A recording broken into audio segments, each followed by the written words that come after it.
Entonces, en esta segunda ayudantía, vamos a terminar de revisar los principios básicos de Python, del funcionamiento de Python, y vamos a ver algunas librerías más comunes como son NumPy y Matplotlib. En la ayudantía pasada terminamos de ver los tipos de datos disponibles en Python.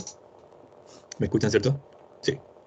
¿Y ven mi pantalla también? ¿El tamaño está bien o lo agrando? Yo te escucho bien y veo todo bien. Sí, Ya. también. Nuevamente, sería lo mejor que ustedes abrieran también un collab, que lo corrieran en paralelo y que fuesen siguiéndome con algunas actividades. Ya. Terminamos de ver nosotros los diccionarios y ahora vamos a trabajar con los condicionales que están disponibles en Python. Vamos a comenzar con el comando. Oh, espera, se va a abrir un collab.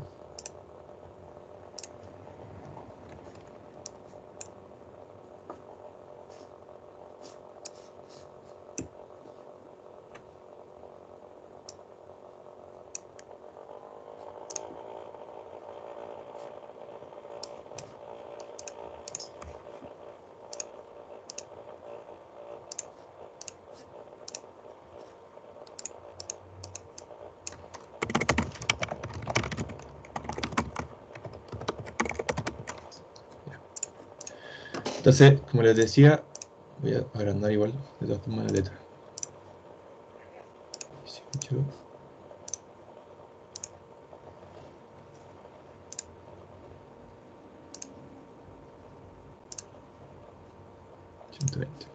Ya. El comando if sería uno de los primeros condicionales y nos permite condicionar la acción a ser ejecutada. Es decir, si es que x se cumple, entonces se va a ejecutar y. Vamos a hacer, por ejemplo, aquí tenemos el condicional básico. Creamos dos variables enteras, x es igual a 10, y es igual a 2. Y hacemos el condicional mediante la sintaxis.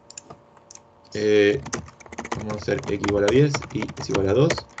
Y vamos a condicionar si es que x es mayor a y, entonces vamos a imprimir x es mayor que y. En este caso, entonces se va a ejecutar la acción que está dentro de este bloque condicional, es decir, todo lo que está después del dos puntos, si es que el argumento del condicional if, es decir, x es mayor a y, es verdadero. Como esto es verdadero, entonces se va a ejecutar la acción print x es mayor que y. Noten ustedes la sintaxis del if, es decir, no tenemos, por ejemplo, no es necesario paréntesis redondo, sino que se hace todo sin paréntesis y se hace con un dos puntos al final. Además, es importante que noten la indentación que se hace de 4 espacios automáticamente. Si yo voy al inicio de este bloque if, aprieto enter, se hace la indentación automáticamente y la indentación es obligatoria para correr los bloques condicionales. De hecho, si yo pongo if x es mayor a y y no ocupo la indentación, obtengo un error de sintaxis, ya que se espera un bloque indentado. También se puede tomar una variación del if, o en realidad para seguir complejizando o complementando las acciones condicionales, que sería el bloque elif. El comando elif. El comando elif lo que nos permite decir es, si es que las condiciones anteriores no se cumplieron, entonces prueba esta en particular. Por ejemplo, x es igual a 10 y es igual a 10. If x es mayor a y, dos puntos, x es mayor que y. Si este condicional no es verdadero, vamos entonces a hacer mediante el comando elif. Entonces, si es que x es mayor que y es falso, el elif lo vamos a crear de tal forma que pruebe si es que y es igual a, si es que x es igual a y. Entonces, si es que el intérprete empieza a ejecutar este código y se da cuenta que esto es falso, vamos a pasar directamente al elif Y al elif le vamos a decir que pruebe la condición de igualdad entre x e y. Si es que esto entonces es verdadero, vamos a decir que x es igual que y. Si se fijan, como x es igual a y, con valor 10, este primer bloque no se va a ejecutar, ya que este argumento es falso, pero si le decimos al elif que intente con esta condición va a ser verdadera, por lo tanto se va a ejecutar lo que está dentro del comando, dentro del bloque de elif. Y finalmente, el tercer condicional que nos ayuda a a complejizar también nuestro código es el comando else. Tenemos el else, básicamente es si ya hemos probado con varios elif. Probamos con un if al principio, si es que x es mayor a y, imprima esto. Si es que ahora después le agregamos un bloque de elif que provee una condición particular. Por ejemplo, si ponemos aquí x es menor a y, x es menor que y. Y vamos a poner otro elif que va a ser x es menor o igual que y. Aquí vamos a imprimir x es menor o igual que y. Si ya todas estas condiciones no se cumplieron, y básicamente no tenemos todas las opciones que existen ya las probamos, vamos a utilizar el comando else, que básicamente va a probar cualquier condición que sea una condición distinta de las que ya hayamos probado. Es decir, ya probamos si es que x es mayor a y, probamos si es que x es menor a y, y probamos si es que x es menor o igual a y. Esto no me va a funcionar porque voy a encontrar que aquí x es...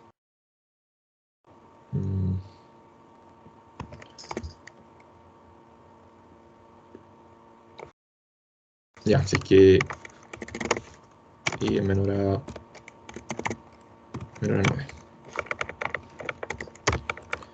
y es menor que 9. Si es que ya todas estas condiciones no se cumplieron, entonces vamos a decir, bueno, aquí se perdió en realidad un poco el sentido del bloque, porque la idea es que estábamos comprobando si es que x es mayor a y, si es que x es menor a y, y ya si es que ninguna de esas dos se cumple, eso significaría, en este caso, que x es igual a y. Que es lo que tenemos en este ejemplo, que está un poco mejor armado. Aquí tenemos dos variables, x es igual a 100 y es igual a 20. Si es que x es menor a y, vamos a imprimir que x es menor que y. Si es que después, con un bloque elif, vamos a probar si es que x es igual a y. Si esto no se cumple, vamos a probar si es que x es menor o igual a y, y vamos a imprimir x es menor o igual que y.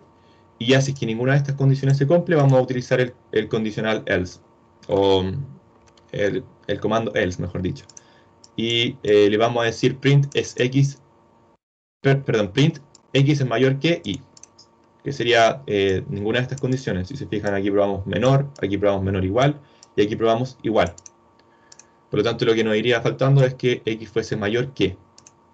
Como todos estos argumentos no se cumplen, todos estos condicionales no se cumplen, el else va a agarrar, va a probar en el fondo cualquiera de las condiciones que no hayamos probado.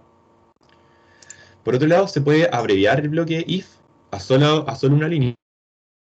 Si es que solo se debe ejecutar una acción en el bloque condicional, perdón.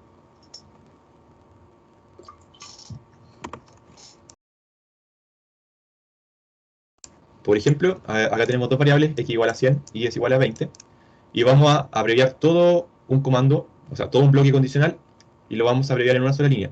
Si es que x es mayor a y, dos puntos, imprimir x es mayor que y, que sería la alternativa a escribir todo esto. If x es mayor a y, dos puntos, print x es mayor que y. En ambos casos se va a imprimir lo mismo, pero si se fijan, esta es una forma abreviada. De igual forma, si es que tenemos una sola acción en el if, y tenemos una sola acción en el else, podemos abreviarlo. Partimos con la acción que se va a ejecutar si es que el argumento del if es verdadero. De lo contrario, y la acción que se va a ejecutar en el else, print x es menor que y. En este caso, como x es igual a 20 y y es igual a 100, este argumento no se va a cumplir, y por lo tanto el else va a ser el que va a ser ejecutado. La acción que está después del else va a ser la que va a ser la que se va a ejecutar.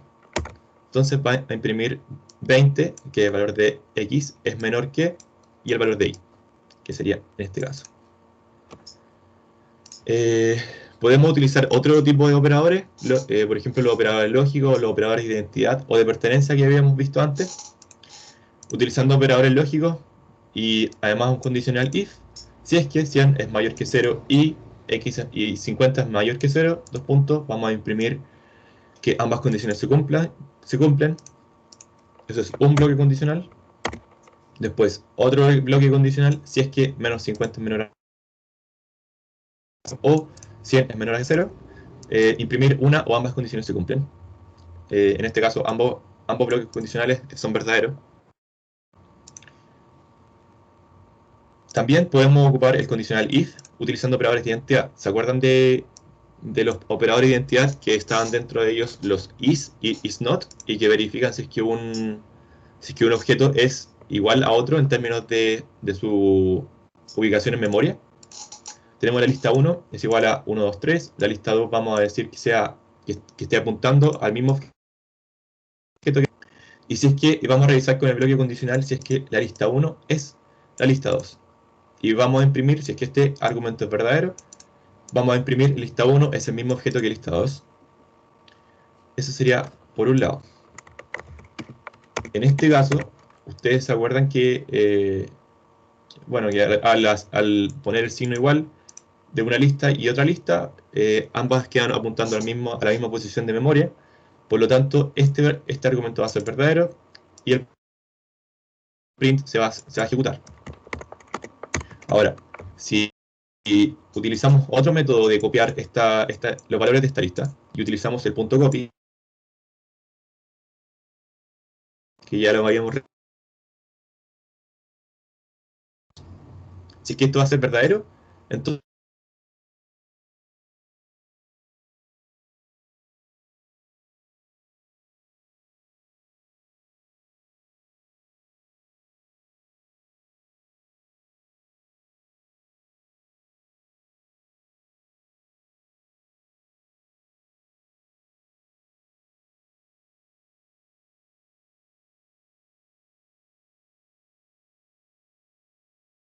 ¿Alguien lo ve? ¿Algo? El Diego se te había A ver pegado si. como por unos 10 segundos. Ya, no, sí, se me cayó completamente la conexión, no sé qué pasó. ¿En dónde habíamos quedado? O sea, ¿hasta qué parte me alcanzaron a Al escuchar bien? principio de la lista. Ya, acá. ¿Se había alcanzado a ejecutar este print o no? ¿Este? Sí, ya. Entonces, debido a que este argumento era verdadero, se había imprimido o impreso, no sé cómo se dice, que lista 1 es el mismo objeto que lista 2. Ahora, si creamos una lista, pero a partir del método .copy, nosotros recordamos de la ayudantía anterior que esto nos crea un objeto totalmente nuevo y por lo tanto no tiene la misma dirección de memoria que lista 1 y vamos a hacer la misma revisión. Si es que lista 1 es lista 2, vamos a imprimir este string y de lo contrario vamos a utilizar el comando elif para probar si es que lista 1 tiene los mismos valores. Fíjense que este igual está revisando si es que son iguales elemento a elemento entre lista 1 y lista 2.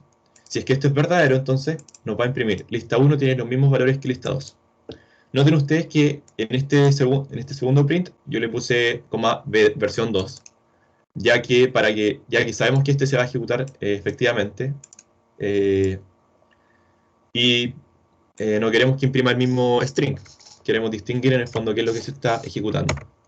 Si ejecuto todo este bloque, entonces se va a imprimir el primer print, que sería este, y luego al hacer el elif y comparar si es que tienen los mismos valores, nos va a decir efectivamente que este es el argumento que se cumple, perdón, y no este. Esto no es nada más que repasar un poco de cómo se comportaban las listas al asignarlas y después al utilizar los métodos copy o los métodos list. También podemos utilizar el condicional if utilizando operadores de pertenencia. Por ejemplo, esto ya lo habíamos visto, creo, pero creo que no habíamos utilizado bloques condicionales. Tenemos la lista que tiene una sublista de elementos 1, 2 y 3 y los elementos A y un string A y un booleano true. Tenemos una sublista igual a 1, 2 y 3 y vamos a revisar si es que sublista está contenido dentro de la lista mayor.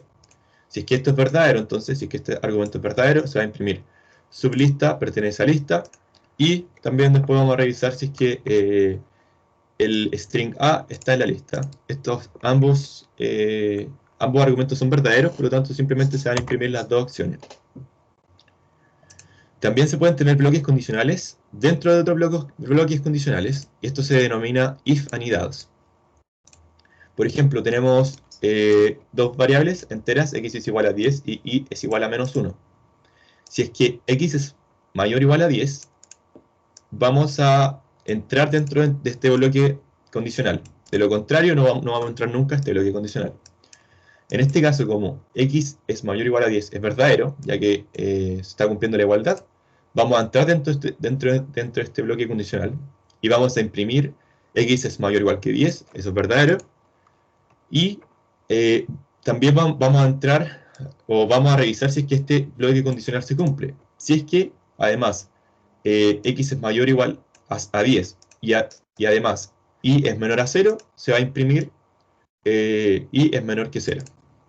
Entonces, como en este caso ambas condiciones son verdaderas, se va a imprimir tanto esta acción como esta segunda acción que está dentro de este bloque condicional anidado. Noten ustedes que si es que esto fuese 9, ni siquiera va a revisar esta segunda condición, ya que no se cumple la primera condición necesaria para entrar al bloque if, a pesar de que esto es verdadero. Ya. El ciclo while permite ejecutar un conjunto de... Ya pasamos entonces los condicionales. ¿Alguna duda de los condicionales? No. No. Ya. Ahora vamos a ver los ciclos. Vamos a ver ciclo while y ciclo for. El ciclo while permite ejecutar un conjunto de acciones, mientras el argumento del ciclo sea verdadero. Es necesario siempre considerar también que tiene que haber un punto de tensión en este while, ya que es de lo contrario, si es que nosotros no le damos una acción de término, el while continúa y eventualmente nos va a dar algún error de ejecución. Tenemos acá un ejemplito. Vamos a crear una variable entera y es igual a 1 y vamos a decir while significa literalmente en español mientras. Mientras este argumento sea verdadero, entonces se va a ejecutar lo que está dentro de este ciclo. Entonces, mientras i sea menor o igual a 5, vamos a imprimir i, y finalmente después de imprimir i, vamos a agarrar i y sumarle 1. Este es un operador, no sé si habrán revisado uno de estos links que yo les dejé en operadores. Ustedes se van a operadores de Python y tienen operadores de asignación. Y aquí, por ejemplo, estábamos ocupando el i más igual. Este es básicamente lo mismo que decir x es igual a x más 3. Y de este estilo hay un montón de otros ejemplos que podrían haber revisado. Entonces aquí estamos diciendo, vamos a imprimir i, y después de imprimir i vamos a agarrar nuestro i original y le vamos a sumar 1 en cada ejecución del ciclo. Entonces si ejecutamos esto, vamos a partir con i es igual a 1. Como i es igual a 1 es menor a 5 es verdadero, entramos a esto, imprimimos el valor de i, que es 1, agarramos nuestro valor de i original, inicial, y le sumamos 1, y salimos de este ciclo. Luego, y volvemos a revisar nuevamente si es que el i es igual a 2 es menor o igual a 5, y así sucesivamente hasta que el i alcanza un valor igual a 5. Aquí tenemos otro ejemplo también, que en el fondo estamos ocupando más de un argumento en el ciclo, y además estamos ocupando condicionales. Vamos a revisar entonces, vamos a partir con un entero igual a 5, y vamos a revisar mientras el entero i sea menor a 6, y además i sea mayor o igual mayor a menos 6, vamos a entrar a este ciclo, y si es que y aquí vamos a empezar a revisar. Si es que i es mayor a 0, vamos a imprimir i es positivo. Luego vamos a probar si es que con el comando elif, si es que i es igual a 0, vamos a imprimir i no tiene signo. Y de lo contrario, si es que ninguna de estas dos se cumple, vamos a ocupar el comando else, y vamos a imprimir i es negativo. Noten ustedes entonces que estamos partiendo en 5, en un i igual a 5, y vamos a decrementar. Esto es lo mismo que decir i es igual a i menos 1. Entonces, mientras estas dos condiciones se cumplan, vamos a entrar a este ciclo, vamos a revisar los valores de i, y luego, después de revisar estos valores de i y ejecutar las acciones de donde sea correspondiente, es decir, si se cumple esta, si se cumple esta otra, o no se cumple ninguna de ellas dos, y después de eso, vamos a decrementar el valor de i, y vamos a seguir revisando si es que estas dos condiciones se siguen cumpliendo. Entonces partimos con i igual a 5, revisamos que 5 es menor a 6, y además es mayor a menos 6, entramos entonces a este ciclo.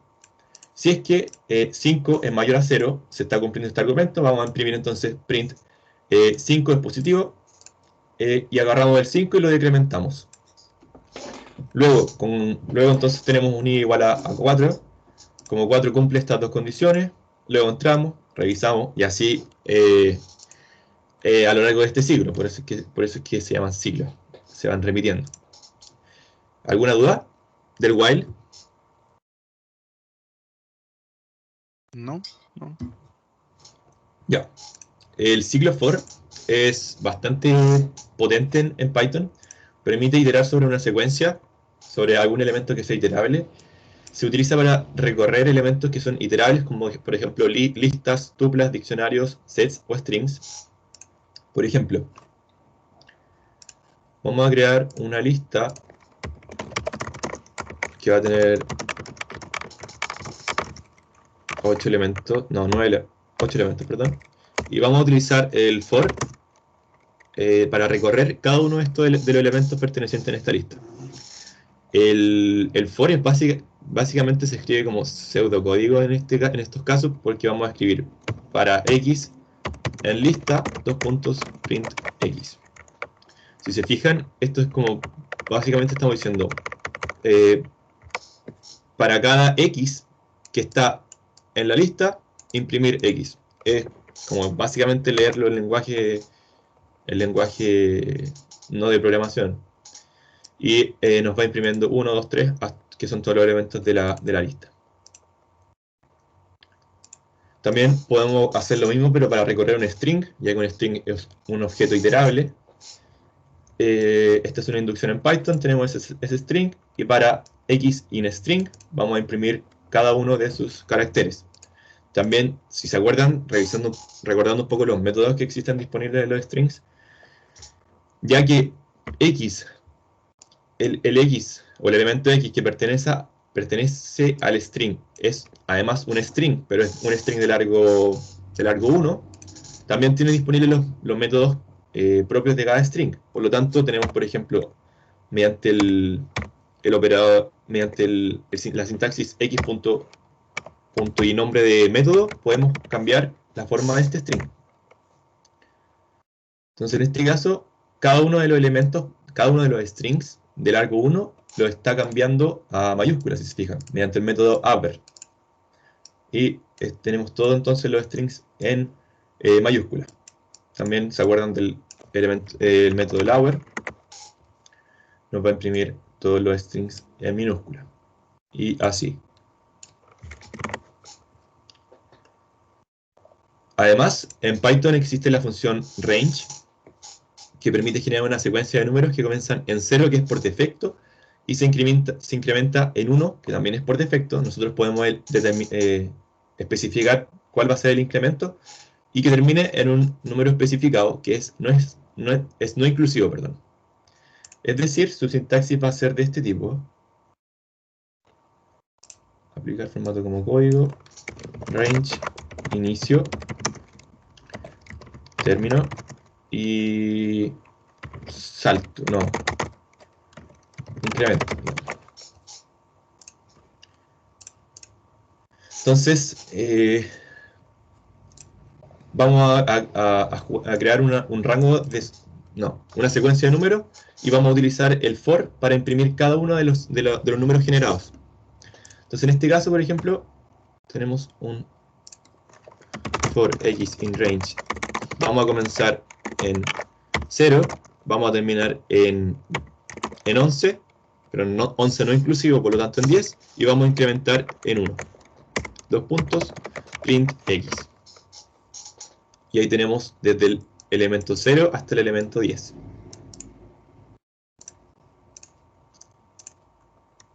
También, por ejemplo, podemos tener una lista. Lista es igual a 1, 2, 3, 4 y 5. Y podemos recorrer esta lista for i in range 0, len lista, 2 puntos, print lista i. Entonces ahí vamos a crear en el fondo una lista con 5 elementos, y vamos a crear un entero que esté dentro de la secuencia, del rango de secuencia, dentro del rango de los números generados por el range, que va a ser desde 0 hasta el largo de la lista. Pero como el range genera secuencias que terminan en el número no incluyéndolo, nos va a generar nos va a generar índices desde 0 hasta el largo de la lista menos 1, o sea, desde 0 hasta 4. Y eso en el fondo nos va a permitir recorrer cada uno de estos elementos desde el índice 0, 1, 2, 3 y 4. Que es esto. 1, 2, 3, 4 y 5. También podemos utilizar el comando range para ir agregando elementos a una lista. Podemos generar una lista vacía. Esto yo no se lo mencioné en la ayudantía pasada, pero podemos generar una lista vacía mediante el corchete cuadrado. Y esta lista ahora está vacía. Y si queremos ir agregando los elementos desde el 0 hasta el 100, por ejemplo, vamos a generar un entero que esté en el rango desde 0 hasta 101, y vamos a incrementar el número generado en 1. Y vamos a simplemente agregarlo mediante el método propio de una lista, append, que va agregando elementos al final. Y vamos a agregar el elemento i, que esté dentro de esta secuencia generada. Y vamos a imprimir después la lista. Y si se fijan, tenemos todos los elementos dentro de esta secuencia. También podemos tener ciclos ciclos for dentro de otros ciclos for, que esto se conoce como loops anidados. No, se conoce como fors anidados. For anidados. Entonces tenemos dos listas. Lista 1 que tiene 1, 2 y 3. Lista 2 que tiene 1, 2 y 3. Y vamos a generar, y queremos ir imprimiendo los posibles pares que se van generando entre estas dos listas. Para ello vamos a recorrer primero los elementos de la lista 1. Estamos diciendo, para cada elemento en la lista 1, 2 puntos, entramos a este bloque, y para cada elemento de la lista 2 vamos a imprimir, ahí le agregué un paréntesis, vamos a imprimir el X, vamos a poner una coma, vamos a imprimir el I, y vamos a cerrarlo con el paréntesis. Y si se fijan, le puse separación ninguna. O sea, vamos a imprimir cada uno de los elementos pegaditos. Y al imprimir esto, tenemos cada uno de las posibles combinaciones entre los elementos de la lista 1 y la lista 2. 1, 1, 1, 2, 1, 3. Si se fijan, esto separa en un elemento de la lista 1, que sería en este caso el 1, y este 1 lo empieza a combinar con cada uno de los elementos de la lista 2. Por eso es que tenemos 1, 1, 1, 1, 2, 1, 3. Luego pasamos al segundo elemento de la lista 2, de la lista 1, perdón, que sería el 2, y lo empieza a combinar con los elementos de la lista 2, 1, 2 y 3. Y así. ¿Alguna duda?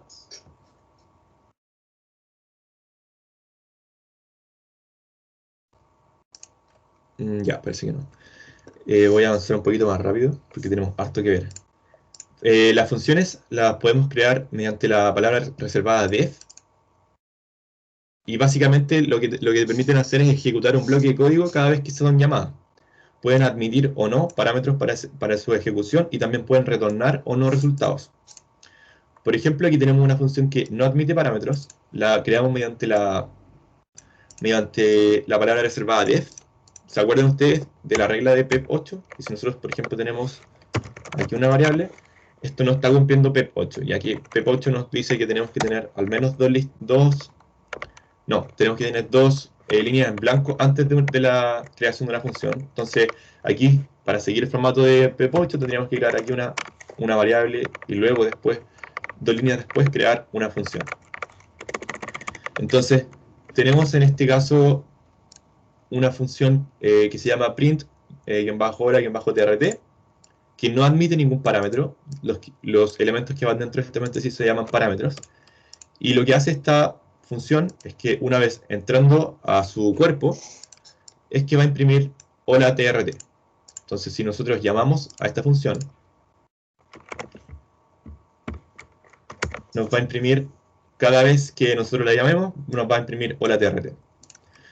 Ahí tenemos una función que recibe tres parámetros, que se llama print-fecha. El primer parámetro es el día, el segundo parámetro es el mes, el tercer parámetro es el año, y nos va a imprimir hoy va a convertir el entero día en string, va a convertir el mes en string, y así hasta el tercer parámetro. Entonces vamos a tener, podemos llamarla, vamos a llamarla con la fecha de hoy día es 26 de marzo de 2021, y nos va a imprimir, hoy es 26 de marzo del 2021. También podemos definir parámetros por defecto. Los parámetros por defecto son básicamente una forma de decirle al intérprete, tenemos aquí tres parámetros, pero si es que el programador en algún momento llega a incluir solamente 2 parámetros, vamos a definir uno por defecto, que el programa lo va a tomar como si nosotros lo hubiésemos escrito. Entonces print es la misma función, pero estamos diciendo que el año, si es que el usuario no lo ingresa, que sea 2021. Si se fijan, después nosotros llamamos a la función print fecha solo con dos argumentos, con el 21, que sería, perdón, 26, que sería el día, y con el mes. Y la función por defecto nos incluye que el año va a ser 2021. También podemos retornar valores dentro de una función. Retornar valores significa que podemos almacenarlos dentro de una variable. Aquí tenemos una función que se llama func, que admite un parámetro x y nos va a retornar.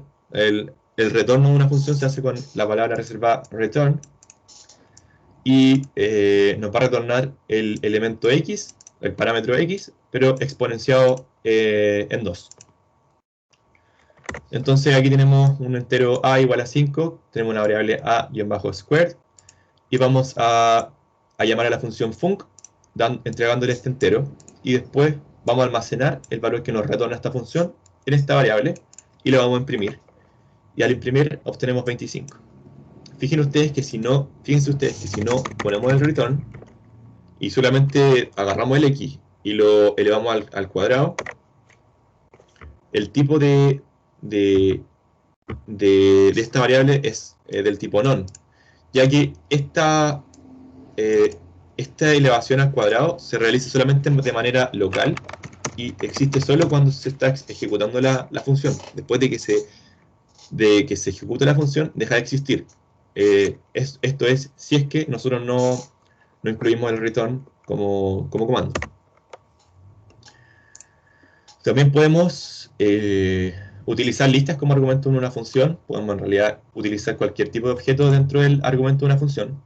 Vamos a crear una lista mediante esta sintaxis. Esta sintaxis se llama en inglés list comprehension. Básicamente está diciendo que dentro de esta lista va a guardar el x para todos los x que están en el rango desde 0, iniciando en 0, llegan hasta 20, hasta 21 menos 1, y lo incrementan en 1. Si se fijan, si ejecutamos esto y imprimimos la lista, es lo que tenemos en este caso. Y vamos a definir una función def square que toma como parámetro numbers. Dentro de este cuerpo de la función vamos a crear una lista vacía, una lista temporal vacía, mediante el paréntesis cuadrado, y decimos, para cada elemento en numbers, que sería nuestro parámetro, va a agarrar nuestra lista temporal y le va a añadir mediante el método .append los elementos al cuadrado. Y después nos va a retornar la lista temporal. Después nosotros generamos una variable lista-square, esto ya fuera de esta función, y llamamos a la función square mediante entregándoles como parámetro la lista que habíamos creado aquí. Y al imprimir la lista, entonces lista-sqr, tenemos todos estos elementos, pero elevados al cuadrado. ¿Alguna duda?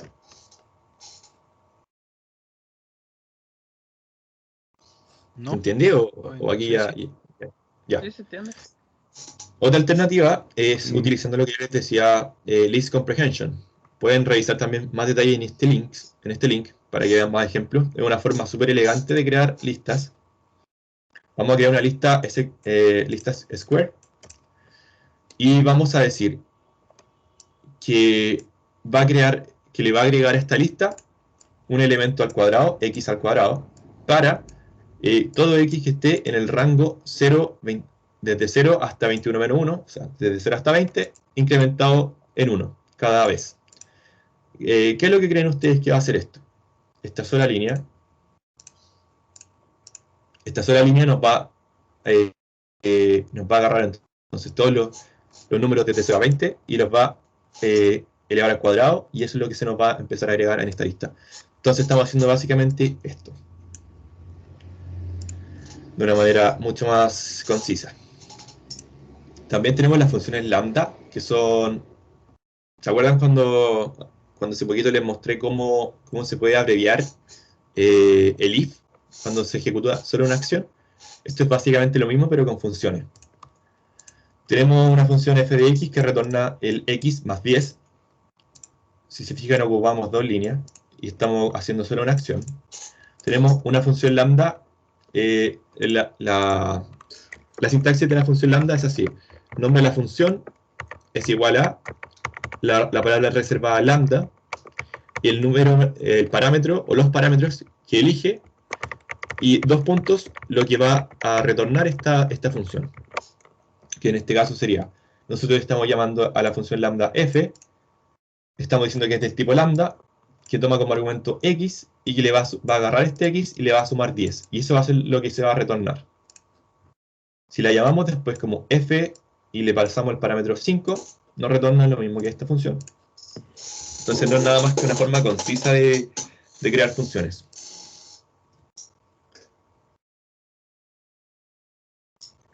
Ya. Otra función lambda, pero esta vez una función f que toma tres parámetros a, b y c y que retorna la suma de a más b más 10 veces c.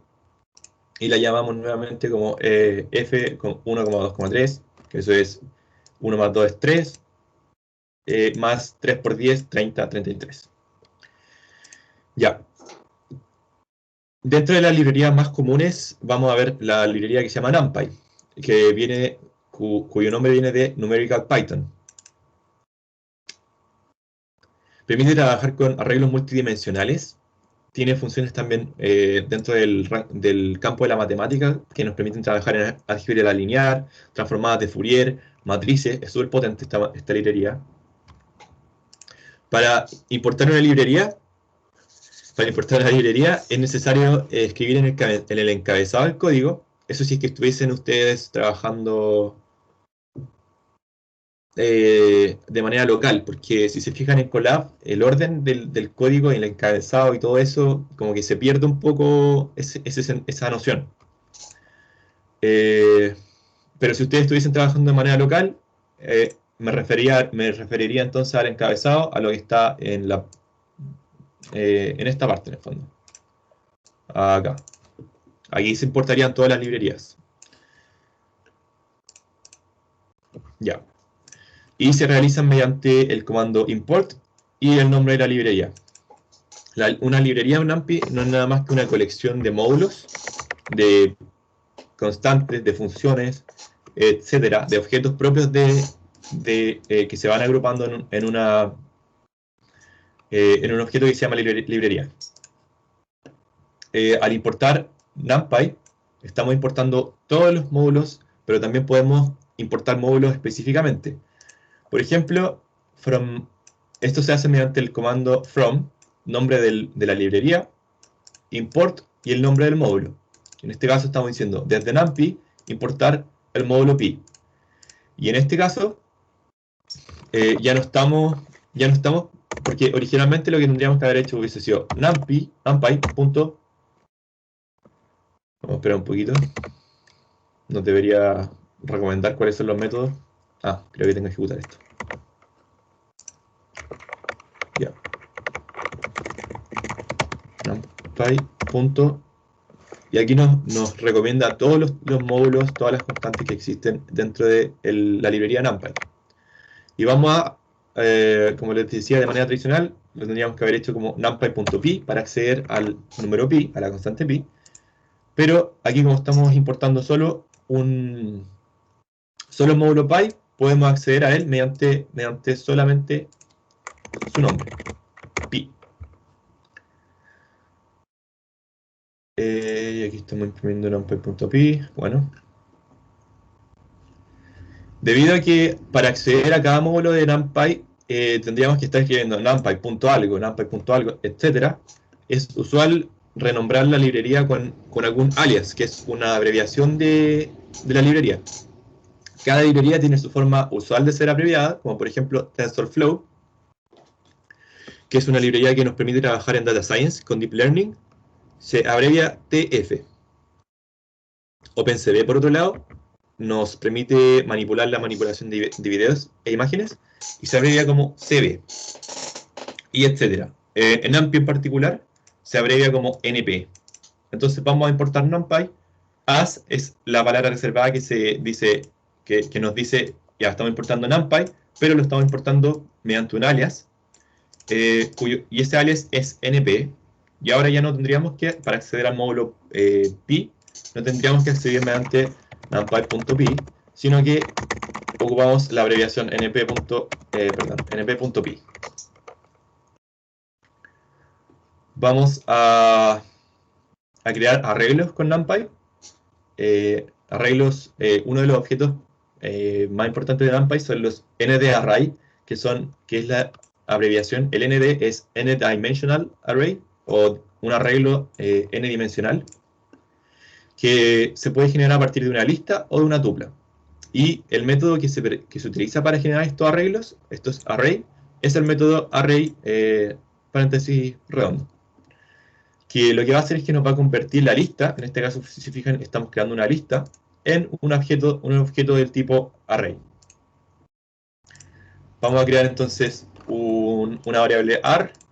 Vamos a acceder al método np.array y vamos a entregarle al np.array una lista que tiene el elemento 1, 2, 3, 4 y 5, y vamos a imprimir esta regla. Ya. Podemos revisar. ¿Les tinca que hagamos una pausita de 5 minutos. ¿O quieren seguir? Ustedes me dicen si no. ¿Seguimos o hacemos pausa? Puta, a mí me da igual. Ya vamos a seguir porque estamos un poquito apurados con el tiempo. Ya.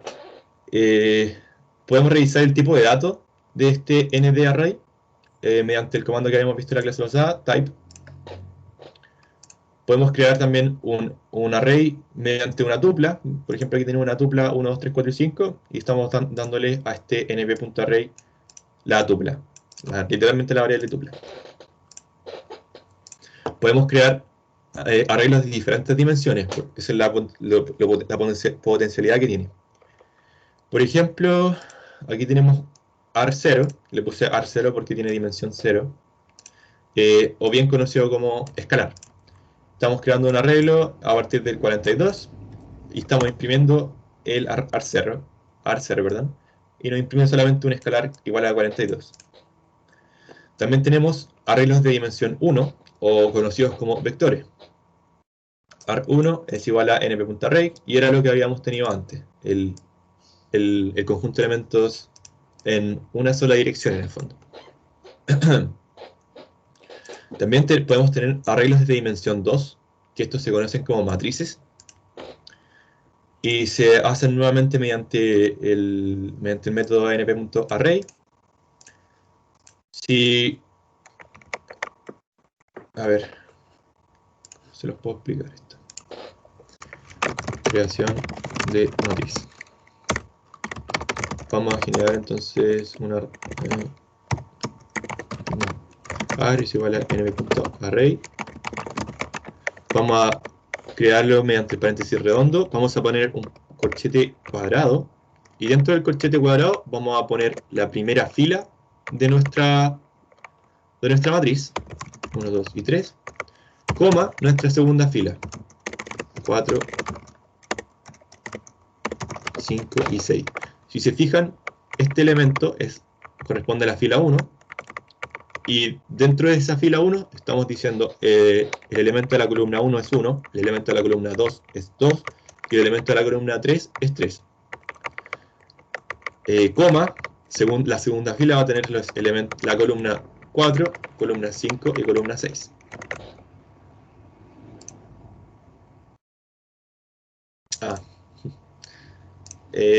Probablemente ustedes también se van a empezar a encontrar con ese tipo de errores porque a veces se les olvida ejecutar algún comando importante de importación de librería o cosas así, que fue lo que me pasó a mí. Y a ver, ejecutamos. ¿De qué forma creen? Bueno, ya les estoy mostrando. Pero ¿de qué forma creen ustedes que va a ser este arreglo que creamos? O esta matriz.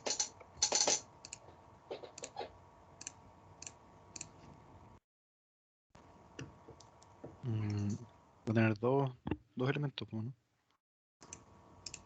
Va a tener dos filas, que sería una fila 1 aquí, fila 2 acá, y cada una de estas filas va a tener 3 columnas.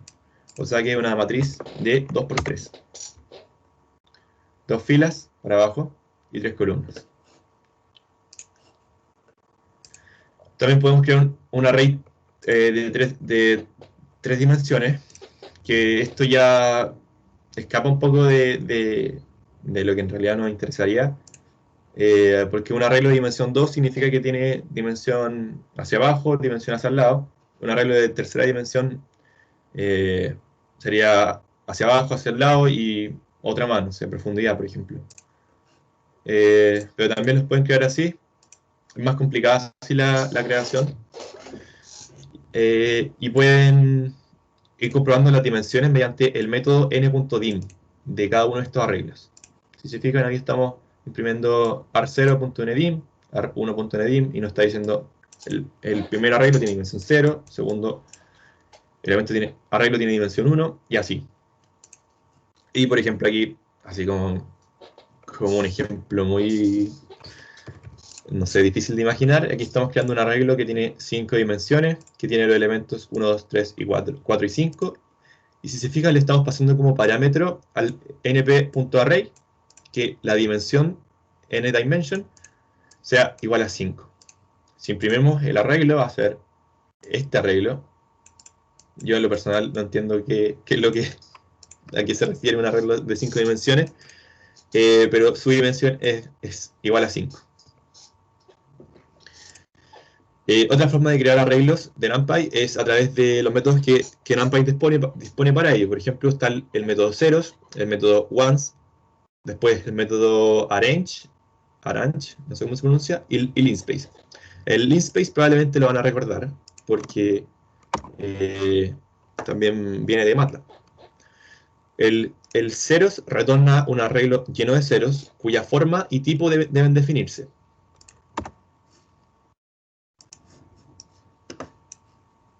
Por ejemplo, creando un arreglo lleno de ceros de forma 3×3. Vamos a crearlo entonces como ar es igual a np.ceros, perdón.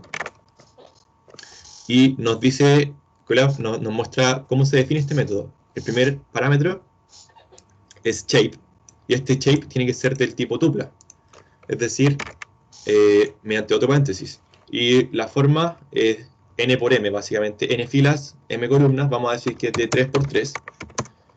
Y podemos también determinar de qué tipo van a ser los elementos que tiene este arreglo. Como son puros ceros, pueden ser, no estoy seguro, déjenme revisar. Podemos definir que sea del tipo int, por ejemplo. Vamos a imprimir print r. Y tenemos un arreglo de 3 filas y 3 columnas lleno de ceros. ¿Qué pasa si ahora ponemos float acá? No estoy tan seguro que vaya a cambiar, pero sí, tenemos 0.0 en el fondo. También podemos crear arreglos llenos de unos, creando arreglos llenos de unos de forma 5×5, por ejemplo. Y es el mismo concepto, np.ones, ya no es ceros, es ones. Vamos a decir que tiene la forma 5,5 y el tipo es entero. Print r. ¿Qué sería este arreglo? Podemos revisar también cuál es la forma del arreglo mediante el método shape disponible en cada arreglo. Entonces, en este caso, nosotros sabemos que es 3×3 de todas formas, pero si queremos revisar cuál es la forma, ponemos r.shape y nos dice que es de 3×3. En este caso, también 5,5.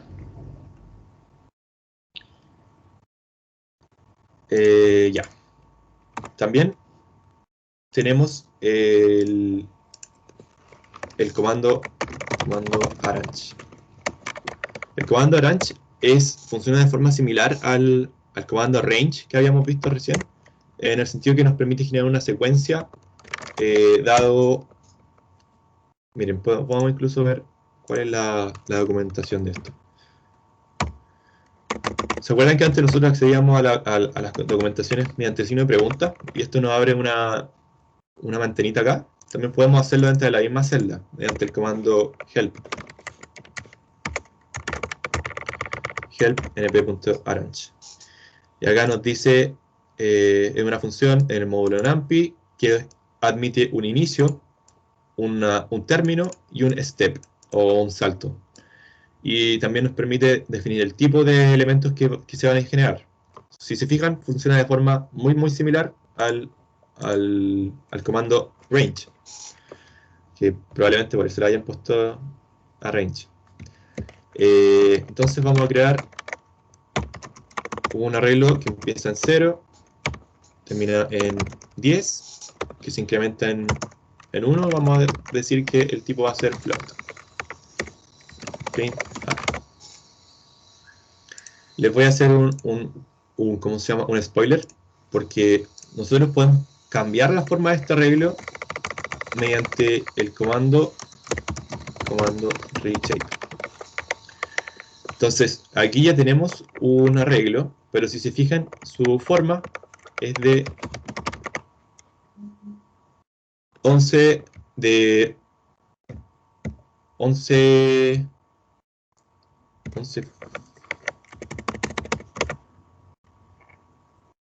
filas. What?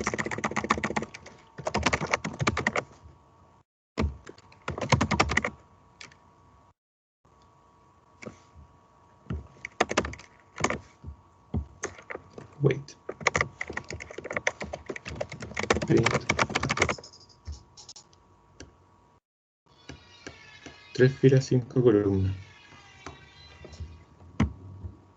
Si se fijan, el primer elemento de la tupla .shape es el número de filas y el segundo elemento es el número de columnas. Entonces, bueno, aquí nos está diciendo que este arreglo tiene forma 11 filas y ninguna columna, pero podemos cambiar esta forma mediante el comando reshape, y a este reshape le entregamos la forma que queremos nosotros que tenga nuestro arreglo. Fíjense que aquí tenemos desde 0, tenemos 11 elementos. Ahí.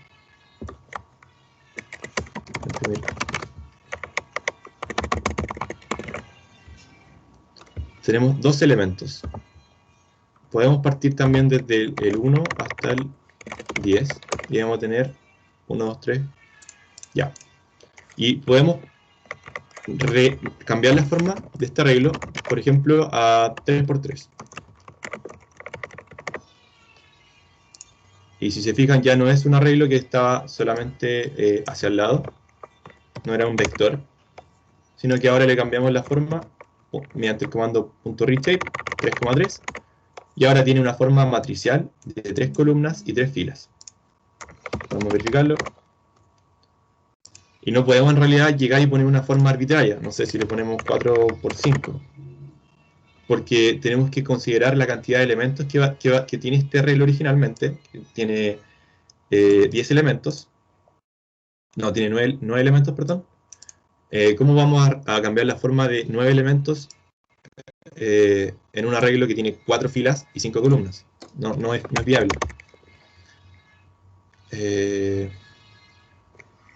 Ya, eso sería. ¿Alguna duda con el comando reshape? Ese reshape es de la librería, ¿cierto? De la librería NumPy. O sea, más que la librería, es propia del arreglo, propia del tipo NDArray.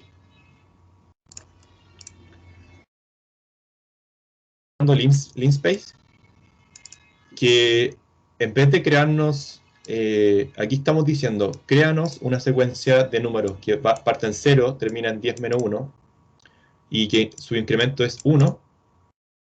De hecho, podríamos, no sé, aquí decir que su incremento se va a hacer 2. Entonces ahí va a partir en 0, va a terminar en 10 menos 1, o sea, en 9, pero va a ir incrementando de 2 en 2. Como al llegar al 8 no puede incrementar no puede incrementar en 2 sin salirse del rango 0 a 9, solamente termina en 8. Entonces es diferente conceptualmente el arrange al linspace, porque aquí estamos diciendo parte en 0, termina en 10 inclusivo, es decir, termina en 10 efectivamente, y vamos a tener dentro de este rango entre 0 a 10 11 elementos, que sería lo que tenemos aquí. Si nosotros podríamos poner 100 elementos, pero en este caso tendríamos que cambiar a NP a float. Y ahí vamos a tener en un rango de 0 a 10 todo eso, inclusive 100 elementos. De hecho, si vemos la forma, va a tener 100 elementos, o el largo incluso. A.size 100. El comando .size nos permite ver cuál es el tamaño efectivo de un arreglo, tamaño en el sentido de cuántos elementos tiene. Bien, cambiando la forma de un arreglo.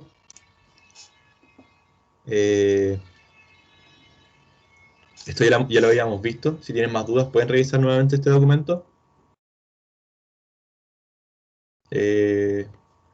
Por ejemplo,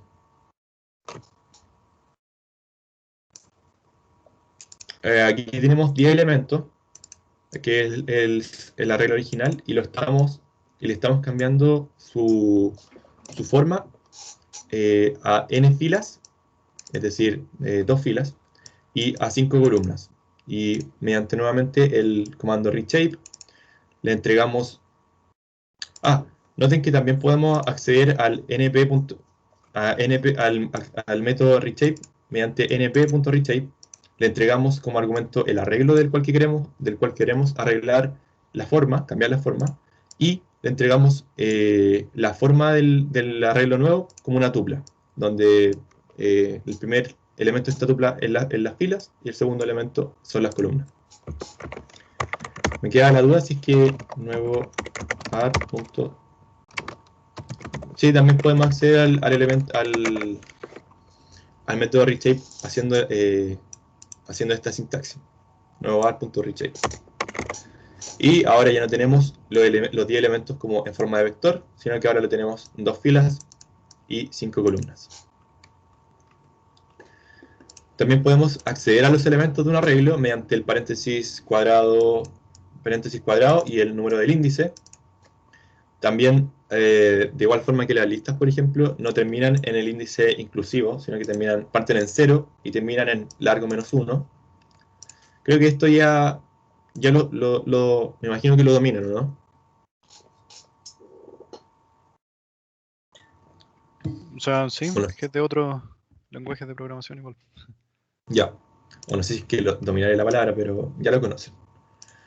También pueden acceder a los elementos de un arreglo de 2 dimensiones, o sea, de una matriz. Aquí tenemos la matriz de 2 filas, 3 columnas, que sería esta.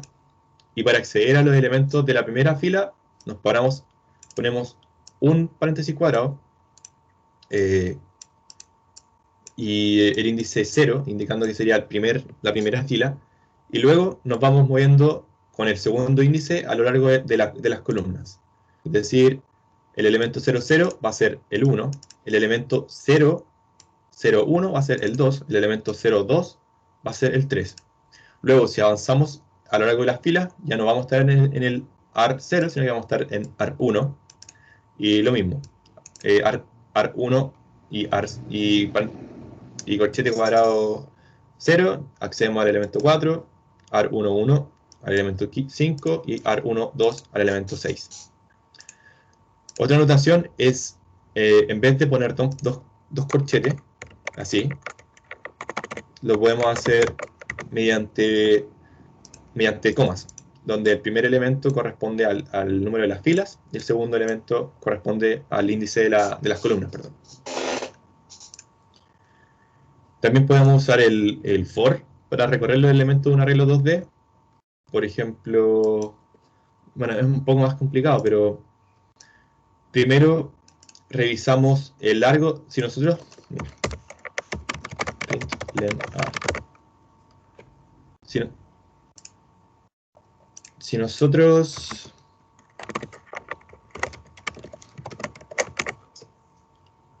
Si nosotros imprimimos el largo de un arreglo utilizando el comando len, nos va a dar el número de filas de este arreglo, que sería 2. Por otro lado, si nosotros nos paramos en una fila, por ejemplo en la primera fila, y revisamos el largo de la primera fila, aquí ya no estamos accediendo al número de filas, sino que estamos accediendo al número de columnas en esa fila en particular. Asumiendo que todas las filas tienen un largo, una cantidad de columnas iguales, entonces este método sería un método confiable, para acceder al número de columnas que hay. Entonces, el primer for va a recorrer las filas. For i in range va a partir en 0, va a terminar en el número de filas, que sería 2, pero 2 menos 1. Y con eso estamos recorriendo fila, luego hacemos otro for para j in range número de columnas, -1, vamos a imprimir el arreglo en la posición I y posición J, que sería simplemente acceder a cada uno de los elementos de la matriz. También podemos recortar arreglos mediante este método que se llama slicing, o este procedimiento se llama slicing, que simplemente nos permite abarcar un rango de elementos dentro de este arreglo. Y su sintaxis es nombre de array, corchete cuadrado, inicio, final y salto. Si no se utiliza el valor de inicio, se asume igual a 0, es decir, podemos escribir 2 puntos final, 2 puntos salto, sin incluir el inicio, y se va a asumir igual a 0. Si no utilizamos el valor final, Python lo interpreta como recorrerlo todo nomás, recorre todo el largo del arreglo, y si no se explicita el salto, se considera igual a 1. Por ejemplo, aquí tenemos el arreglo original. Arreglo original, 2 puntos A. El arreglo original es este, tiene 11 elementos. Luego accedemos al primer rango mediante la notación que habíamos, mediante esta sintaxis que les mostré. Vamos a partir en el índice 0 y vamos a terminar en el índice 6 menos 1. No es inclusivo. Es decir, en el índice 5. ¿Sí? 0, 1, 2, 3, 4 y 5. Vamos a terminar en este... vamos a recortar en el fondo este arreglo en este subarreglo. Noten ustedes que no incluimos el salto, es decir, no incluimos esto. Por lo tanto, Python lo está asumiendo como 1. Luego en el rango 2 vamos a partir en 5 inclusivo, en el índice 5, perdón, que sería este. Y no estamos especificando un término. Por lo tanto, Python dice, entonces, como no está especificando ningún término, vamos a recorrerlo todo. Y tampoco estamos especificando un salto, así que se está asumiendo como 1. Y el primer rango, bueno, de ahí les voy a mostrar lo que imprime. Y el rango 3, no estamos especificando ni inicio ni final. Por lo tanto, no estamos especificando inicio, significa se asume como 0. No estamos especificando final, se asume como recorrer todo el largo. Y estamos especificando el salto como 1. Por lo tanto, va a recorrer todo el arreglo, desde inicio hasta final, saltándose el índice en una unidad. Y con esto obtenemos al primer subarreglo, que sería este rango 1. Segundo subarreglo, que sería este otro rango. Y el tercer subarreglo, que en realidad es el arreglo entero. Pero podríamos, por ejemplo, cambiar la forma en la que se va saltando este índice. En vez de 1 en 1, va a ser de 2 en 2. Y ahí vamos a acceder a los elementos pares, exceptando el 0. 2, 4, 6, 8 y 10. También podemos agregar, eliminar y ordenar los elementos de un arreglo. Vamos a crear un arreglo mediante el método arrange, que tiene parte en 0, termina en 10 y se salta en 1. Este es el arreglo original. Y vamos a agregar elementos a este arreglo mediante el método .append. No sé si se recuerdan que en listas también teníamos el método append. Y este método .append es de np.append. Le entregamos el nombre del arreglo al que le queremos agregar elementos. Y luego un iterable, que puede ser una lista, una tupla, etc. Con los elementos que se van a agregar. En este caso estamos agregándole al arreglo original el 11, 12, 13, 14 y 15, que serían estos elementos. ¿Alguna duda hasta el momento? Por mí, no. Ya, sé que voy bien rápido, pero esto le pueden echar un vistacito después. Pero cualquier duda, por favor, me interrumpen nomás. También podemos eliminar elementos mediante el método np.delete. Vamos a crear un arreglo que va a ser igual a 10 por, noten aquí que se puede hacer operaciones entre escalares y vectores, y vamos a tener un arreglo original que va a ser la multiplicación de 10 por un rango de 0 hasta 10, es decir, 0, 10 hasta 100. Y vamos a eliminar mediante el método delete, nos elimina los elementos de acuerdo a los índices que nosotros le entreguemos. Es decir, no nos está buscando en el arreglo los elementos que queremos eliminar, sino que está eliminando los elementos de este arreglo según el índice que nosotros le entreguemos. Entonces vamos a agarrar el arreglo AR y vamos a eliminar los elementos que tienen en los índices 0, 1, 2, 3 y 4. Si no me equivoco, aquí debería ser inclusivo. Por lo tanto, vamos a eliminar el primer elemento, segundo, índice 1, tercero, índice 2, cuarto, índice 3, quinto, índice 4, que sería efectivamente sería inclusivo. Así vamos a eliminar todo este rango y vamos a crear nuestro arreglo nuevo, entonces va a estar almacenado en esta variable, nuevo AR, y sería este arreglo, sin el resto de elementos. También, si por ejemplo queremos encontrar nosotros a ver, aquí lo estamos haciendo solamente con los índices. ¿Qué pasa si es que nosotros no sabemos dónde están los elementos, pero igual queremos eliminar un elemento según su valor? Por ejemplo, en este caso tenemos un arreglo lleno de unos. Son solamente unos. Y después, nosotros mediante el método append, le estamos agregando solamente elementos 20. 1, 2, 3, 4, 5 elementos 20. De tal forma que el arreglo modificado, o el arreglo extendido, digamos, nos va a quedar así. 1, 1, 1, 20, 20, 20. Y nosotros no sabemos cuál es el índice de dónde están estos 20, pero lo único que sabemos es que los queremos eliminar, queremos eliminar todos los elementos 20. Para ello podemos utilizar el método np.delete, y también podemos utilizar en conjunción al método np.delete el método np.where, donde np.where nos va a encontrar dentro de nuestro arreglo, todos aquellos elementos que sean igual a 20. Y nos va a retornar los índices donde estos elementos se encuentran. Por lo tanto, de esta forma estamos diciéndole a np.delete, elimínanos de nuestro arreglo AR, y los índices donde están los elementos 20.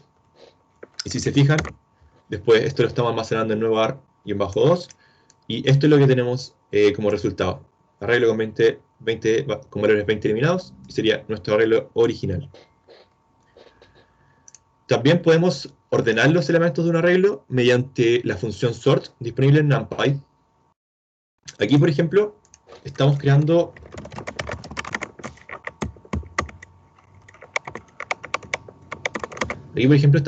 un arreglo mediante el método np.random. Esto nos permite utilizar un generador de número aleatorio. Vamos a utilizar la versión randint, que nos genera números aleatorios enteros, siguiendo una distribución uniforme, si no me equivoco, que van a estar en el rango mínimo 0 y en el rango máximo 150. Y su tamaño va a ser 10, es decir, va a tener 10 elementos cuyo valor mínimo podría ser 0 y su valor máximo podría ser 150. Y el arreglo original,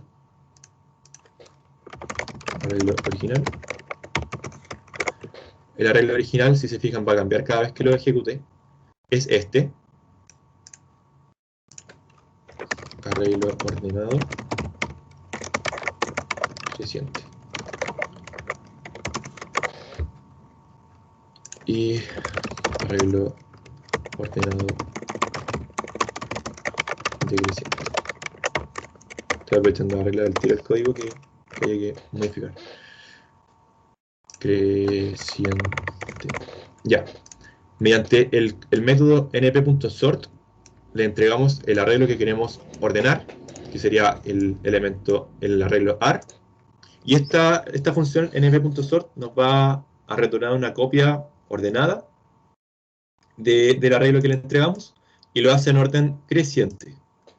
Y esto lo estamos almacenando en ar-ordenado.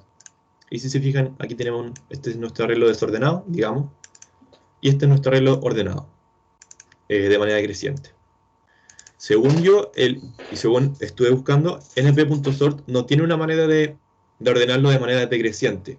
Pero una forma de hacerlo de manera decreciente es ordenarlo primero en orden creciente y luego utilizar el método np.flip de NumPy, que lo que nos hace es que nos da vuelta básicamente el orden de este arreglo. Es decir, este elemento que era el último va a ser el primero, este elemento que era el penúltimo va a ser el segundo, y así. Y si se fijan, ahora esto está ordenado en orden decreciente. ¿Alguna duda?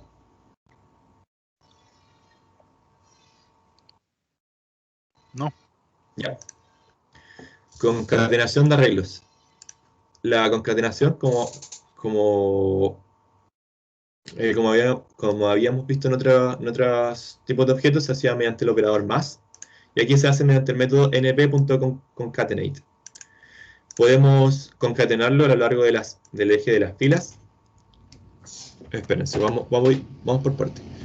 Creo un arreglo AR1 que tiene, es una matriz básicamente, que tiene en la primera fila 1 y 2 y en la segunda fila 3 y 4, que sería este arreglo. Luego creamos un segundo arreglo, que tiene los elementos, solamente tiene una fila y dos columnas. De hecho, podríamos revisar punto shape. Es una fila y dos columnas. Y podemos concatenar el arreglo AR1, que sería este, con el arreglo AR2, a lo largo del eje de las filas. Es decir, el eje de las filas es hacia abajo. Es decir, vamos a agarrar este arreglo 1, que tiene los elementos 1, 2, 3 y 4, y le vamos a literalmente pegar sobre este arreglo los elementos 5 y 6. Y para ello estamos definiendo, fíjense, el parámetro, bueno, estamos primero que todo ocupando el método np.concatenate. Este método admite una tupla de los elementos que se van a concatenar, AR1 y AR2, y el parámetro axis nos indica hacia qué eje se va a concatenar, hacia qué eje se va a pegar este arreglo.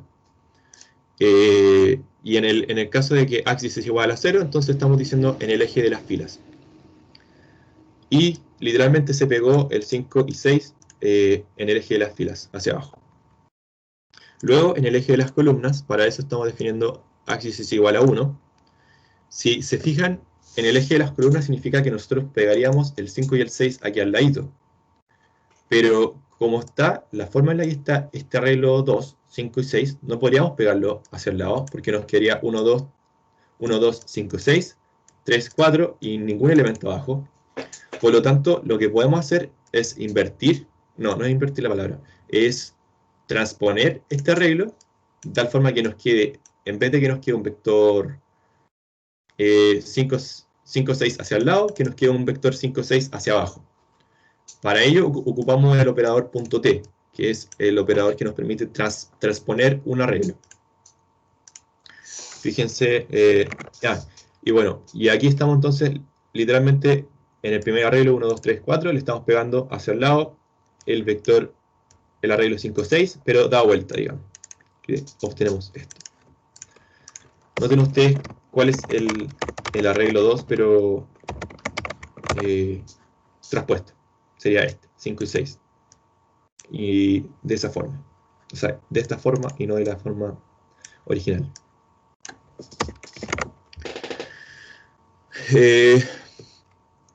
Unos métodos alternativos el método alternativo a concatenate, tenemos los métodos hstack y vstack. Hstack nos permite pegar dos arreglos horizontalmente, y los vstack nos permite pegar estos arreglos verticalmente. Aquí tenemos dos arreglos, AR1 y AR2. AR1 es 0, 1, 2 y 3, AR2 es 4, 5, 6 y 7. Si utilizamos hstack, le entregamos una tupla de los dos arreglos que queremos pegar juntos. unir, le entregamos AR1 y AR2, nos va a unir estos dos, pero de manera horizontal, es decir, 0, 1, 2 y 3, le va a agregar el elemento hacia el lado, el arreglo 2, 4, 5, 6 y 7.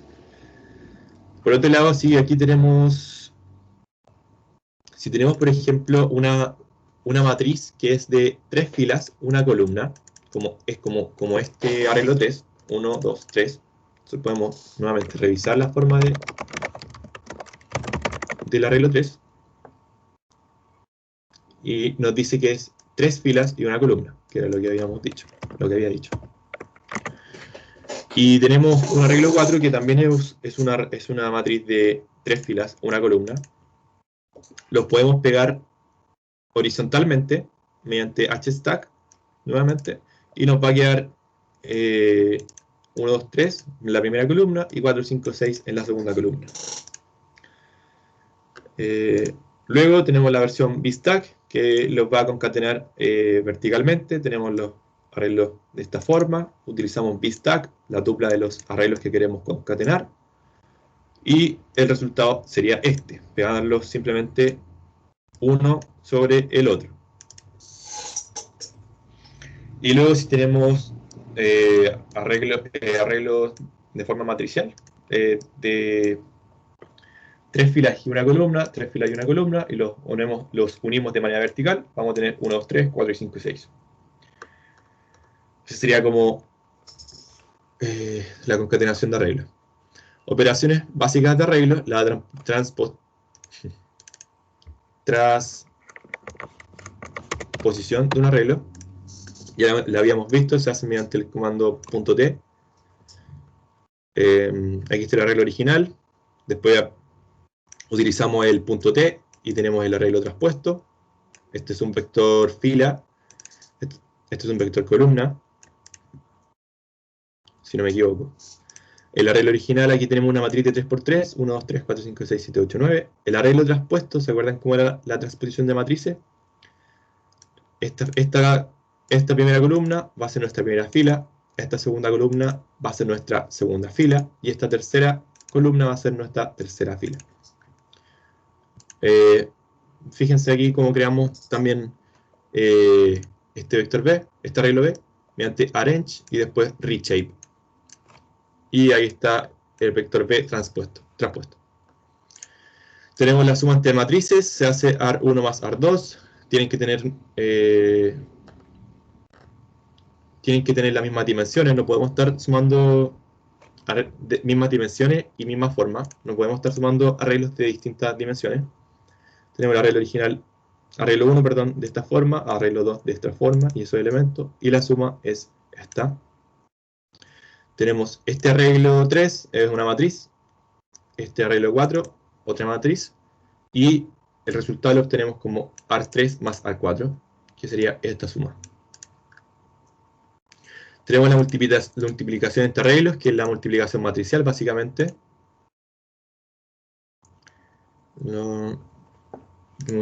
Multiplicación matricial se hace mediante el comando matmul a, b. Aquí obviamente hay que seguir los requisitos de una multiplicación matricial, en el sentido que la primera matriz tiene que tener el mismo número de, o sea, el número de columnas de la primera matriz tiene que ser igual al número de filas de la segunda matriz. Es el requisito que ustedes conocen. Y nos entrega una multiplicación entre arreglos en la variable res. Aquí tenemos operación aritmética entre una escala y un arreglo. Podemos sumarle, por ejemplo, un 10 a un arreglo original 1, 2, 3, 4 y 5, 6.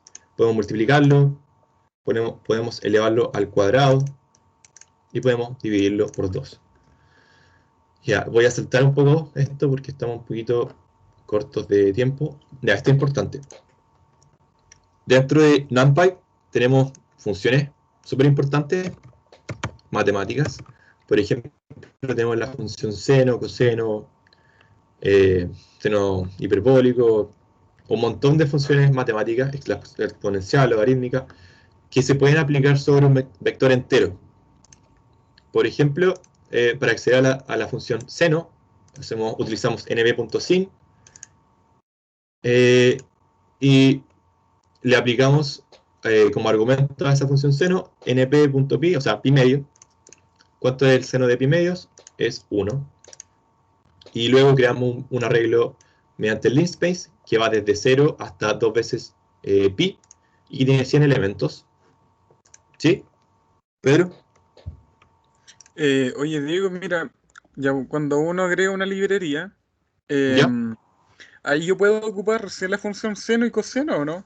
O si yo no agrego la librería NumPy, ¿los puedo ocupar o no? O sea, quizás está la función seno. No, o sea, la verdad es que quizás está implementada la función seno, pero en Python originalmente, pero para utilizar la función seno de la librería NumPy tienes que sí o sí importar la librería NumPy. Ya. Y lo otro, uno puede importar hartas librerías dentro de un código, ¿o no? Sí, puedes Ya, implementar las librerías que tú desees, sí. ya, perfecto. Obviamente las librerías que vas a ocupar, sí. Ya. Ya. Eh, entonces aquí en el arreglo AR estamos aplicando, bueno, estamos obteniendo un linspace de 100 elementos, como les decía, partiendo en 0 y terminando en 2pi. Ahí. Y nuestro nuevo arreglo es obtener el seno, np.sin, de cada uno de los elementos de este arreglo. De manera análoga estamos haciendo lo mismo con la exponencial, np.exp. Creamos un arreglo mediante el linspace y después obtenemos la exponencial de este arreglo. Ya, otros métodos útiles de arreglo de NumPy podemos obtener el mínimo, el máximo y el promedio de un arreglo mediante los métodos propios de un arreglo. Aquí creamos un arreglo, perdón, mediante el generador de número aleatorio randint, que va entre menos 100 y 100, tiene 10 elementos. Voy a imprimir el arreglo original. Int, arreglo original. Ar, que sería este arreglo. Y mediante las funciones ar, nombre del arreglo, .min, podemos guardar el mínimo mediante la función ar.max. Podemos guardar el máximo y mediante la función ar.min podemos obtener el promedio de los elementos de este arreglo.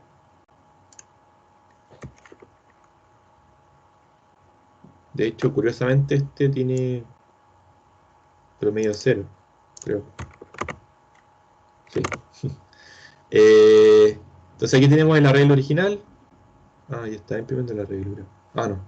El mínimo es menos 72, si se fijan. El máximo es 91 y el promedio es 3.4. Eso habría que calcularlo.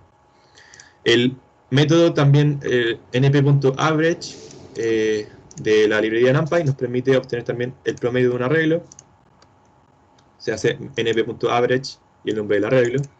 Si se fijan, obtenemos el mismo. Hay varios métodos más que nos permiten obtener métricas estadísticas, como la dirección estándar, la moda. Pueden revisar en el link que yo les dejé, cuáles son las funciones que están disponibles. Ya, y ahora vamos a terminar con esto, que es como lo más relajado, yo creo, de la sesión. Vamos a revisar la librería Matplotlib, que es una librería que permite realizar gráficos en Python. Puede utilizarse en conjunto con NumPy como alternativa open source a MATLAB. Se importa, por lo general, lo que se importa de la librería Matplotlib es el método. No es el método, sí, el método pyplot. No, es el módulo pyplot, perdón. Módulo pyplot, que nos permite realizar gráficos en 2D. Y se realiza mediante la sintaxis. Desde from matplotlib, importar el nombre del módulo, pyplot, y por lo general se abrevia como PLT. Vamos a crear entonces un gráfico mediante plot, porque la función pyplot tiene la función plot incluida. El módulo pyplot tiene la función plot incluida. Vamos a crear acá un vector x es igual a es un linspace que parte en 0, termina en 2pi y tiene 100 elementos. Nuestra variable y es nada más que la función seno evaluada de este arreglo, y vamos a utilizar el método plt.plot, donde le vamos a entregar nuestro x, nuestro vector x, y nuestra función evaluada. Y vamos a utilizar el comando plt.show para mostrar los resultados. Y obviamente tengo un error porque no corrí esta celda. Entonces, aquí tenemos nuestra función seno. Si se fijan, va desde 0, termina en 6.28, debería terminar, y tiene la forma tradicional de un seno. Podemos agregar títulos a los gráficos mediante el comando plt.title, y aquí escribimos el título. Vamos a escribir función seno, y ahí se agregó el función seno. Podemos agregar labels a los ejes horizontales y verticales. Por ejemplo, bueno, aquí ya le agregué el título, y aquí le estoy agregando el label al eje X mediante el comando xlabel. Y le voy a agregar simplemente X.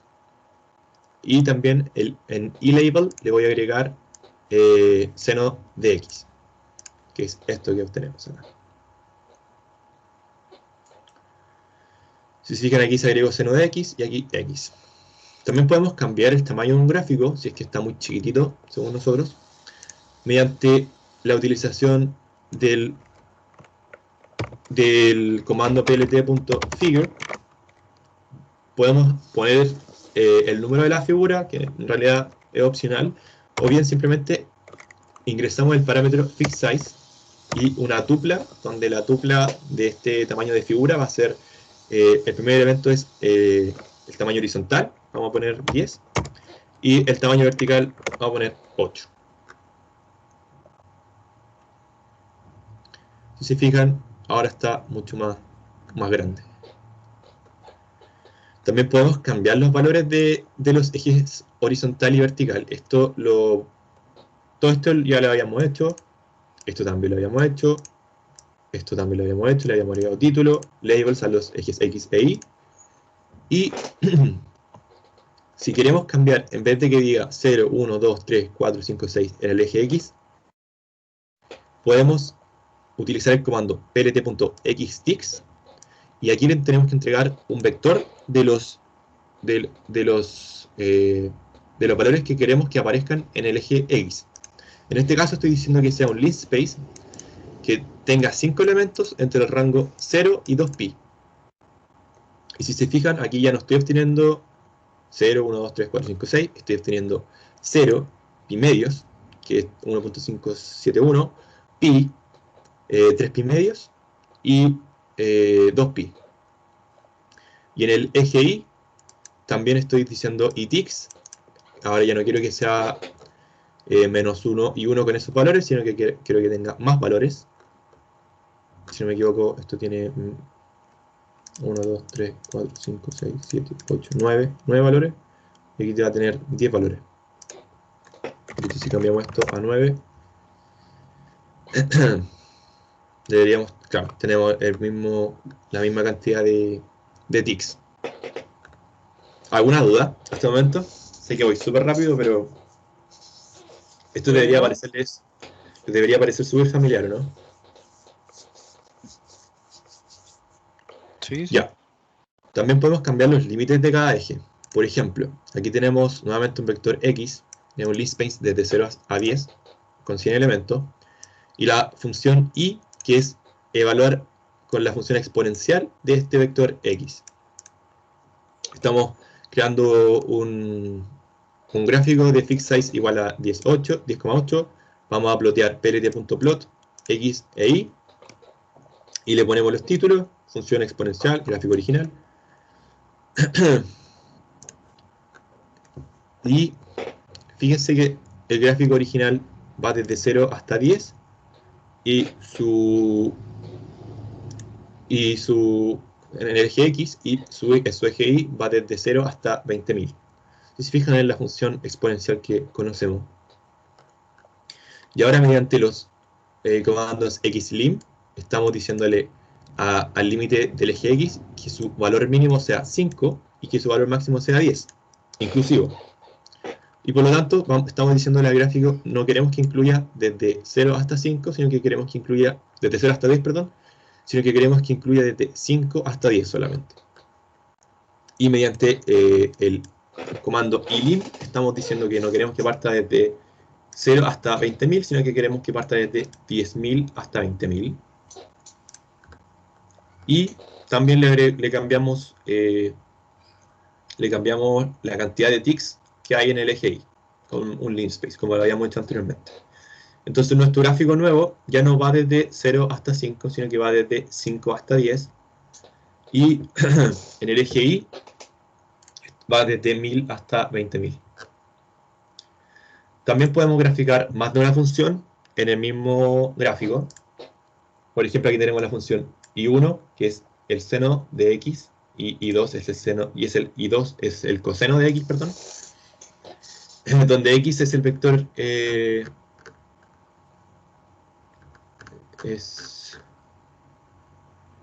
este vector 0, 10, desde 0 a 10 y 100 elementos. Y lo hacemos mediante dos plots consecutivos, básicamente. plt.plot x, la primera función, plt.plot x, la segunda función. Puede ser que me equivoque, pero creo que también se puede hacer esto como x y 1 y 2.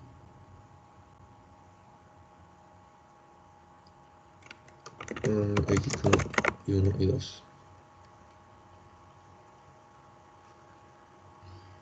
Sí, así también se puede hacer. Es decir, el primer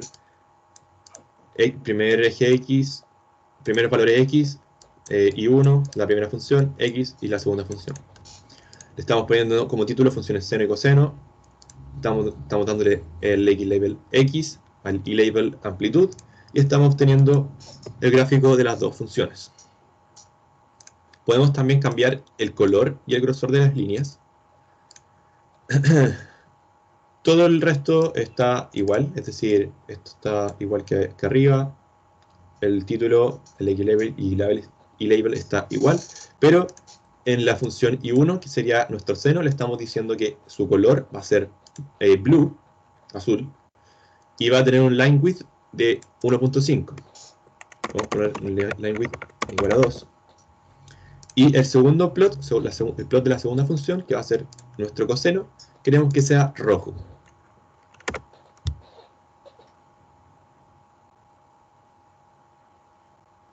Y obtenemos este gráfico con dos funciones. También podemos agregar legends al gráfico, es decir, un cuadrito que nos diga de qué color es cada función o qué curva representa cada función. Estamos hasta acá todo es lo mismo, excepto que aquí agregamos plt.legend y le entregamos un iterable o una colección, mejor dicho, de los strings que va a mostrar, donde el primer elemento corresponde a la primera función ploteada, que sería i1, que i1 es el seno, y el segundo elemento de esta colección es el coseno, y que es la segunda función que ploteamos, i2. Y ahí nos muestran un cuadradito chiquitito abajo. Pues eso también se puede modificar, de hecho pueden buscar más detalles de cómo funciona el comando legend. Y aquí nos muestra el chiquitito que el seno es de color azul y el coseno es de color rojo. También podemos agregar una grilla, ¿se acuerdan lo que era una grilla? Al gráfico. Para ello utilizamos todo el resto igual, y le ponemos plt.grid y nos agrega una grilla. También podemos crear múltiples gráficos con subplot.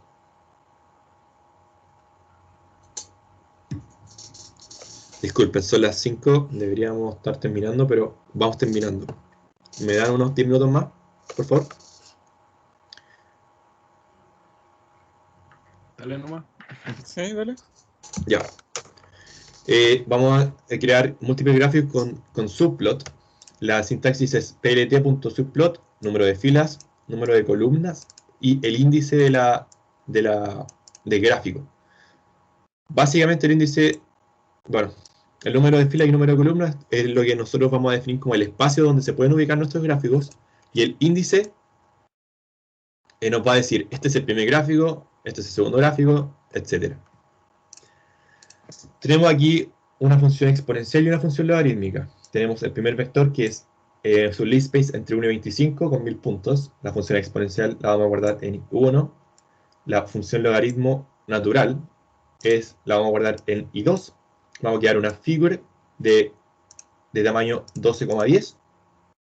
Y vamos a crear el subplot que va a tener dos filas, una columna, y este primer subplot es el primer gráfico, por lo tanto tiene el primer índice igual a 1.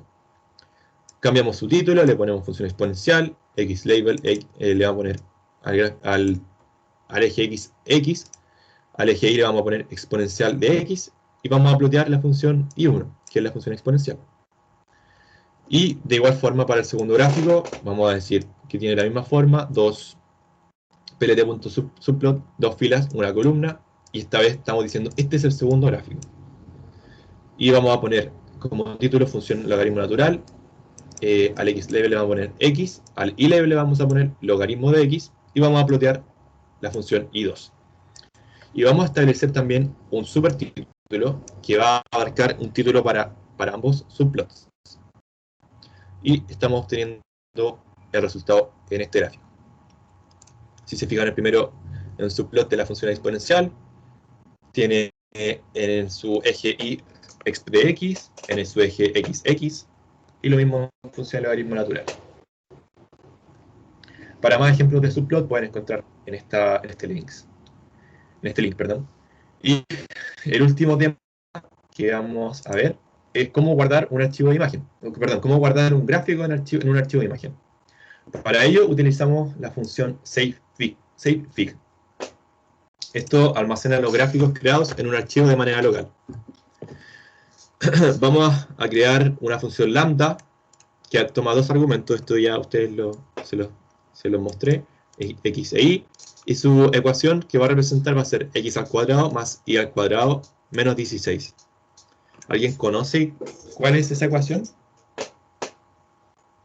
¿O a qué podría representar esa ecuación? Bueno, es la ecuación de una circunferencia, si no me equivoco, según recuerdo. Y vamos a crear dos vectores, x es igual a linspace y es igual a linspace entre menos 5 y 5. Y todo esto era básicamente parte de este código, lo encontré en internet, puse cómo dibujar un círculo. Así que si están interesados en más detalles pueden buscarlo ustedes también. Le cambiamos el title, le agregamos xlabels y generamos nuestra figura, nuestra primera figura. No, en realidad la única figura que estamos generando es esta, mediante el comando plt.contour. Y acá lo que importa es el savefig. El savefig admite como argumento el file name, que va en comillas simples, y es el nombre de la imagen que ustedes van a generar. Aquí yo puse gráfico.png, entonces va a tener una extensión de .png. Y no estoy especificando, hay un parámetro que admite que es el DPI, que nos permitiría crear una copia de este gráfico, pero en mayor resolución, o cambiar en el fondo la resolución. Entonces, el primer gráfico le pusimos gráfico.png, y el segundo gráfico le pusimos gráfico.hq.png, y especificamos en este caso que los DPI sean igual a 400. Si ejecutamos este código,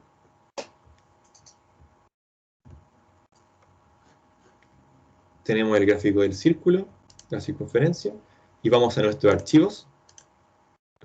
Le ponemos actualizar, por ejemplo, y si se fijan, en nuestra panel de archivos se nos crearon el archivo PNG y el archivo gráfico hq.png. Los podemos descargar, por ejemplo. Vamos a abrirlo. Y vamos a abrirlo. Y aquí tenemos el gráfico, el primer gráfico. y el segundo gráfico. El primer gráfico, como pueden notar, al hacer zoom, perdemos bastante los detalles, ya que tiene una resolución menor. Y el gráfico HQ, podemos hacer mucho más aumento sin perder los detalles de los elementos que en él se incluyen. Así que eso sería como todo por hoy. Revisamos muchas cosas, así que es necesario que le echen un vistazo porque fueron hartos detallitos y hartas cosas que es necesario que ejerciten para empezar a dominarla. Así que esto sería la primera inducción que ustedes tendrían en Python. Como les digo, depende de ustedes seguir mejorando su habilidad y su conocimiento de Python. Pero esto, según yo, es un buen puntapié inicial para que se sientan más cómodos ya en este mundillo de Python. Acepto comentarios, alguna consulta, algo que se hayan perdido. Sí, no, te pasaste por hacer todo esto. Ahora, cualquier problema que tengamos, podemos volver a revisar todo esto. Así que, perfecto. No, todo bien, Diego. Súper completo. Hartas cosas. Hay que Sí. repasar un poquito. Sí, hartas cosas. Sí, pues traté de hacerlo lo más completo porque tomando en cuenta que al parecer la mayoría de ustedes no había revisado, no había tenido contacto con Python antes, traté que fuese lo más completo y lo más útil posible. Así que eso sería todo por hoy.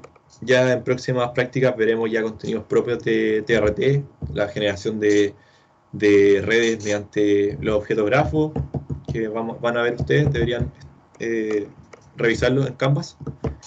Y eso. Así que estamos conversando. Cualquier duda me pueden comentar o comunicarse conmigo por Teams. No tengo problema en responder. Vale, estamos hablando. Vale, que Ya, estén pues, bien. Diego, Chao, chao, que nos estés bien. vemos, vale. Chao, Diego. Gracias. Ya, chao, chao.